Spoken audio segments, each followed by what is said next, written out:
So you must make sure that the light goes through the veneer, it goes through the cement, it goes inside the dentine, and from the dentine it will go backwards again through the cement and through the veneer. Okay? Because here we only replace enamel with the veneer. So you need to select a cement which has different level of translucency. Yeah? One of them must be highly translucent. And the most important thing is the color stability of the resin cement is one of the key important things. You need, because if your resin cement is not color stable, you have a high risk that the whole veneer, appearance of the veneer will change in the color. So the patient will be disappointed after a few weeks or a few months. All right.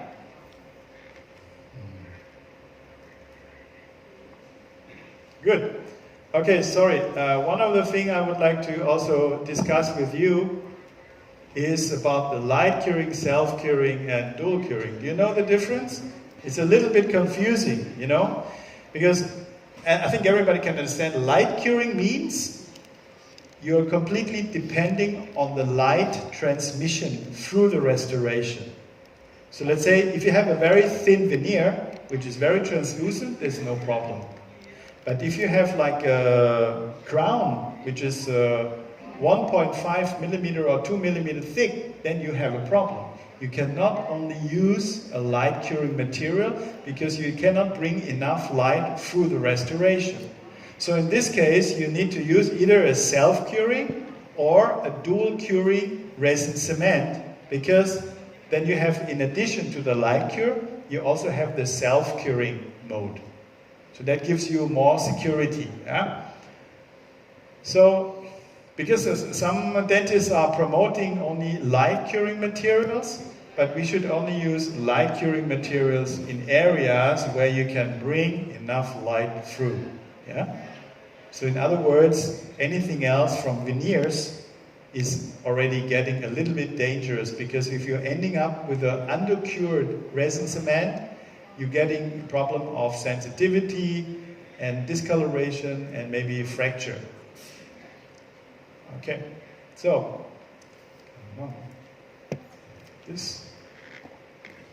So the question is now, how much can we bring in? Of course, the light transmission depends on the opacity of the restoration. Yeah. So if you have a metal, nothing will go through. Yeah? If you have zirconia, it depends. Zirconia is more opaque. Even the newer zirconia materials are more translucent, but they're not very, very translucent still. And with the Emax, like lithium disilicate material, it depends. Yeah. So you have high translucency of level of the Emax, but you also have a high opacity ingot, depending on which translucency level we are choosing. Okay, and now I found this study. So this is from the US, and they have actually measured how much of the light, of the curing light, how much energy of the light can go through different thickness of ceramic. You know? So you have the ceramic, you have the curing light, and they measure how much is left underneath. And they have done this with Emax. They have done this with Emax, HT, and they have done it with different kind of zirconia. So that's a very interesting thing. So you can see here, the original light intensity is about 1,100 milliwatts per centimeter square, and you have the different thicknesses, 0.5 millimeter, 1 millimeter, 1.5, 2, and 2.5 for all the materials. And you can see a decrease. You can see from all above, without any ceramic, and then you're really decreasing. But what you can see here is the blue one is Emax CAT. And the numbers you see is the light reduction. So you actually, if you have a restoration which is 1 millimeter thick, you already have a reduction of 60% of the light intensity here.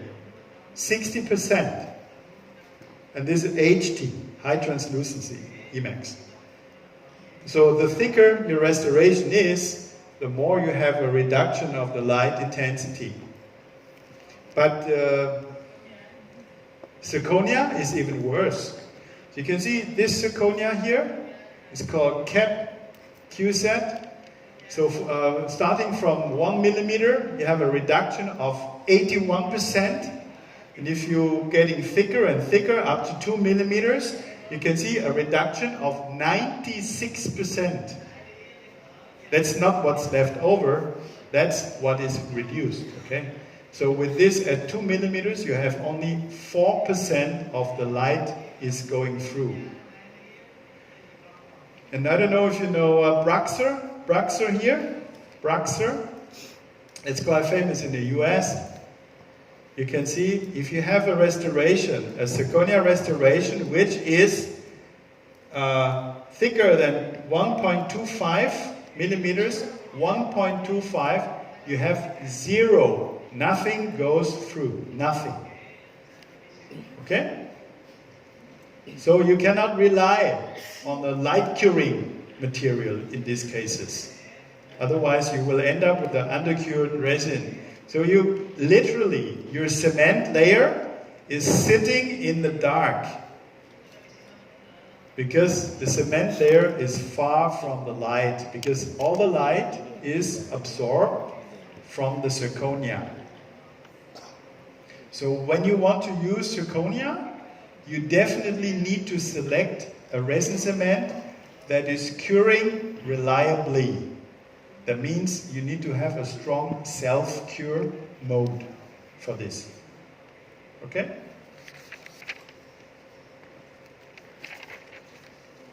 Good. So you can see now, these are the consequences when you have undercured resin cement.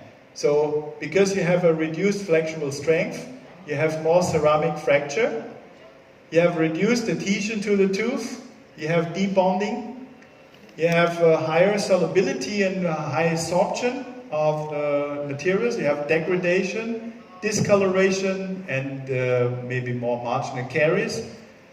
And because you have more unreacted monomers, that's why you have a pulp irritation and maybe some inflammation and also sensitivity. Yeah? So this is quite severe consequences when you have undercured resin cement underneath your restoration. Okay? Good. So that's why if you want, let's say, if you're interested in self-adhesive resin cement, you must not only look on the dual cure mechanism when you have the light on, you must look on the self-cure mode of this material. Let's put it like this. You can see here, this is the curing and the bond strength when you have the light on. So this is dual cure. It means it is with the curing light on, this has been measured, okay? So Relax Unisem here has very good bond strength if you have the light on, for example. Also like Martening Speed, also very good with dual curing. But if we turn off the curing light, that means if we're really in the dark, okay, just looking at the self-cure action, how much of bond strength we have here, then you can see Martening Speed is reduced, but still okay. But Relax, you can see, almost nothing left. Yeah? And this is the situation underneath a zirconia restoration. Because zirconia is absorbing a lot of light. So when you work with zirconia, you must make sure that you have a cement that is also curing nicely with just a self-cure mode. Okay. And that's why Martening Speed is a very good material in combination with zirconium oxide materials. Because it has a very strong self-cure action.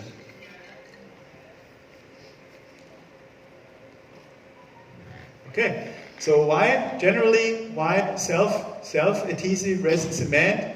Because It's very simple. It's a very fast materials because you don't need a bonding agent on the tooth. No bonding agent needed on the tooth. And you also don't need any primer on the restoration because these materials, like multi-link speed, they already contain MDP. So MDP bonds to the tooth, which is inside the cement, and it also bonds to zirconium oxide. This again is just MDP, okay? It's a long chemical abbreviation. Okay, so we can directly fill this into the crown with multi-link speed. And of course, multi-link speed and all these self-adhesive materials you can only use with strong prosthetic materials, you know, like zirconia and Emax and also metal-based restorations.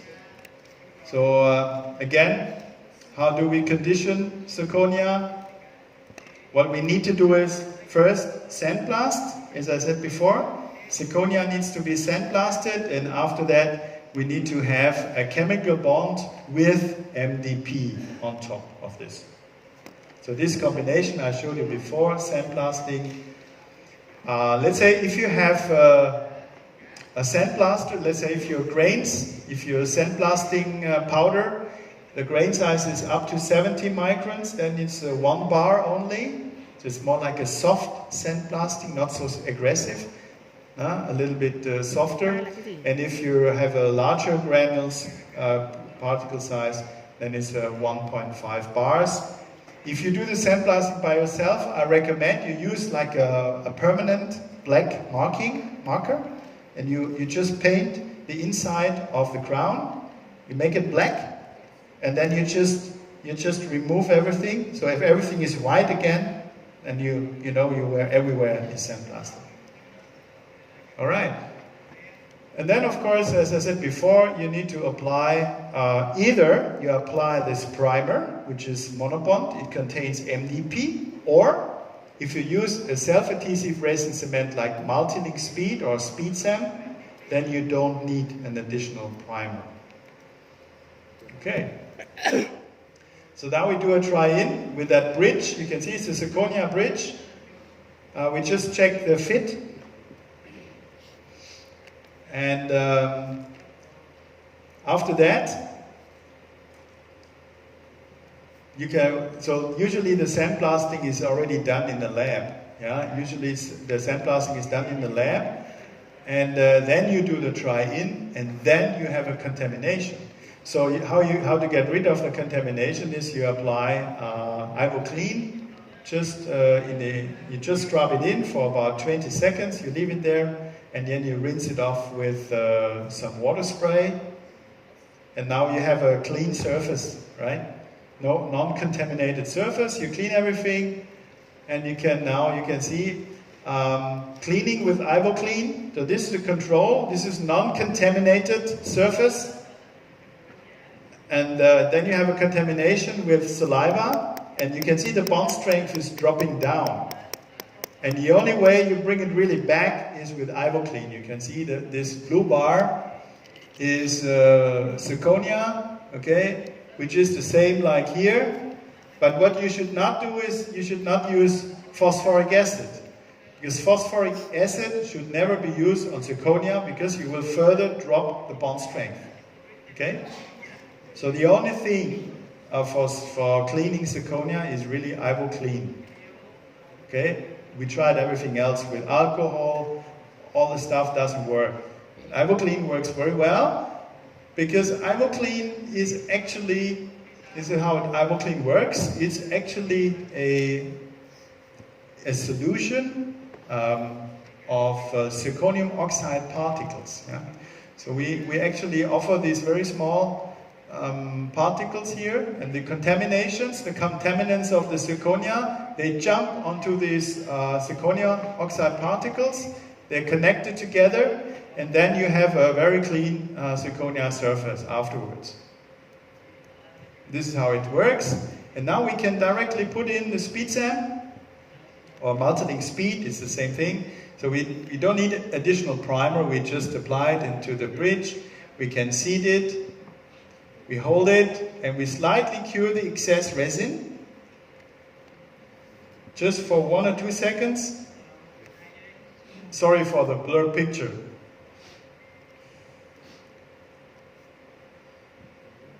So now you can see this is, it's quite easy to do. And now we can easily flick off the excess with the resin. Yeah? So the cement excess is now a little bit hard, but not too hard. So you can use now we use air block. Yeah, this is called liquid strip. We need to apply this all around the margin before we do the final light curing. So this is to avoid oxygen inhibition. So we can do the final light curing,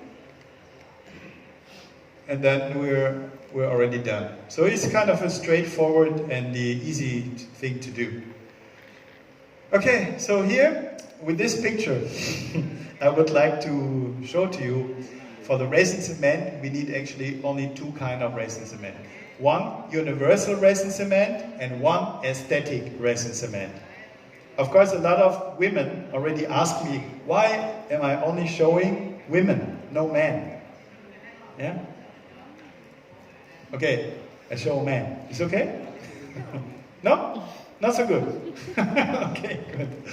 All right. So why universal? Universal means we need to have something which is really curing reliably, even if we don't have enough light excess. So that means for a metal, PFM, opaque ceramic like zirconia, and also inside the root canal if we want to fix a fiber post or a metal post. So these situations require a cement that is really curing reliably by its own, even in the dark, even if we don't have any curing light. Okay, so this should be fast and easy to use on the strong self-cure mode. Now for aesthetic, okay, and Ivoclar is offering, in this category, offering 2 products. One of them is multi-link speed, so this one is self-adhesive.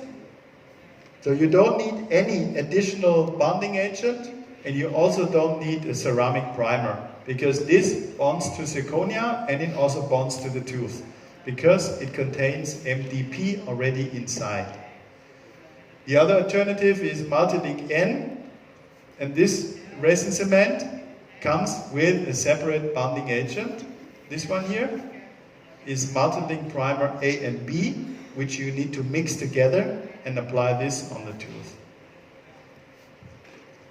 Okay, now for aesthetic cementation, very important, you need this for veneers and for more translucent crowns to make this an aesthetic appearance. Yeah, so this is very important.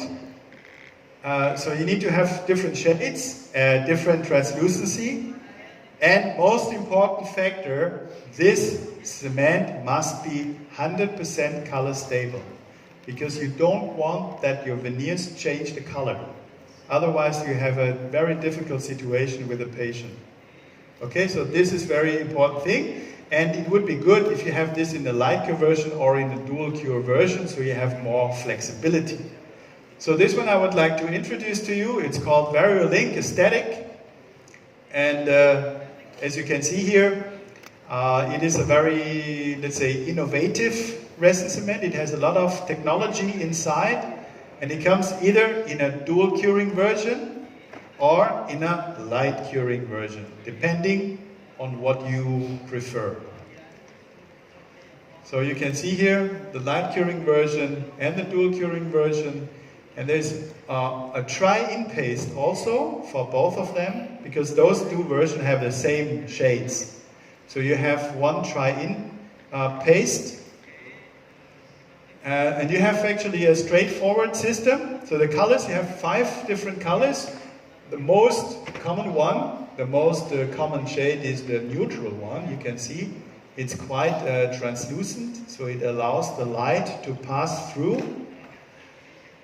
Okay, so usually you do the try-in with a neutral one, and if you get a good restoration back from your dental technician, you only need this. But if the restoration looks a little bit gray with this one, you can use the warm shade or warm plus to give some more color, to get rid of the grayness. Vice versa, when the restoration that you get back is a little bit too dark, you can brighten it up with the light shade or the light plus shade. So with veneers you can influence, yeah? You can change the shade to a certain degree, yeah? Good. So you can see there's also a difference in the translucency of these shades, yeah? So the neutral shade here is the most translucent one with about 25%. And then as you go to the shaded one, the translucency is reduced. Okay, so especially for thin veneers. For thin veneers, it's very important that we can influence the shade, because the dental technician cannot do it anymore, right? It's us who can interact with the shade, with the resin cement, just in case the veneer is not matching perfectly. Good, and you can see the influence of the background, of course, is very important for thin veneers, because the dentine is really having a large influence on the final restoration. Yeah? And this is why it's so important for veneers that you are communicating the stump shade to the dental technician. Okay? You can see? Can you see differences here? Yes? But do you know what? The veneer shade is always the same. The veneer shade is always a B1 HT, and the thickness is 0.5 millimeter. Okay? So, on a different background, on a different tooth stump, the same veneer looks completely different. And this is why it is not enough if you tell the dental technician, please give me a B1 shade. It's not enough, yeah? You need to give the dental technician a very precise information about the stump shade, always. Okay?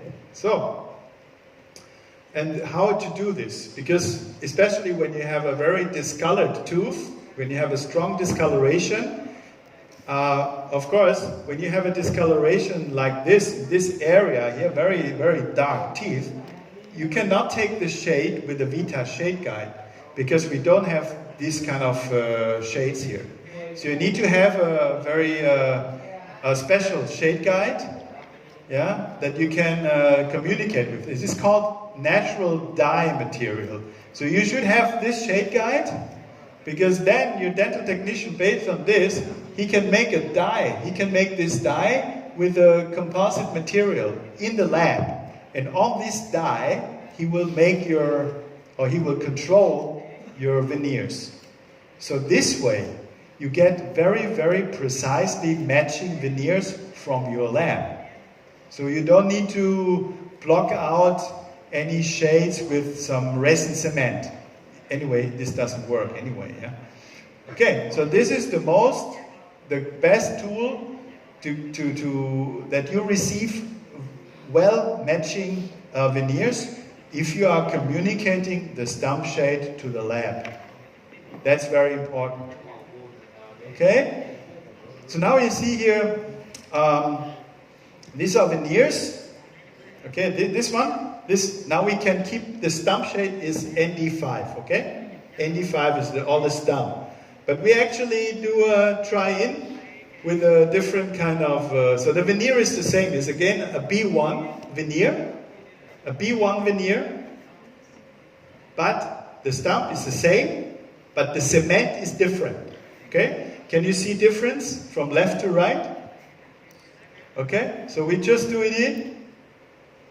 Let's have a look, and we try in with the try-in shade of Variolink Aesthetic.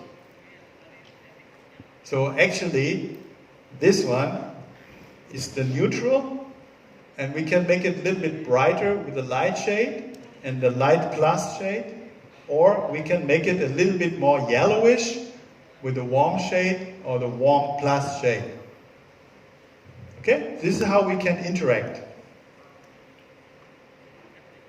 And by the way, this is very difficult for dentists and also dental technicians, to select the right translucency level and to select the right block or ingot to do the restoration, right? Because you have different shades of the dye, you have different indications, different thickness of the restoration, and you have also, material thickness. So it's very difficult to select the right translucency, and that's why there is a free app for you and the dental technician. It's called Shade Navigation app. It's by Ivoclar. You can buy, it's free of charge. It's free of charge, So you can have it from the App Store or from the Google Play. And you can, actually it works like this. You just enter the tooth color that you want to achieve, okay? Let's say the patient tells you, I want to have bright teeth, all right? Bright teeth, so I want to have, let's say, an A2 shade, So the patient decides, okay, I want to have an A2 shade.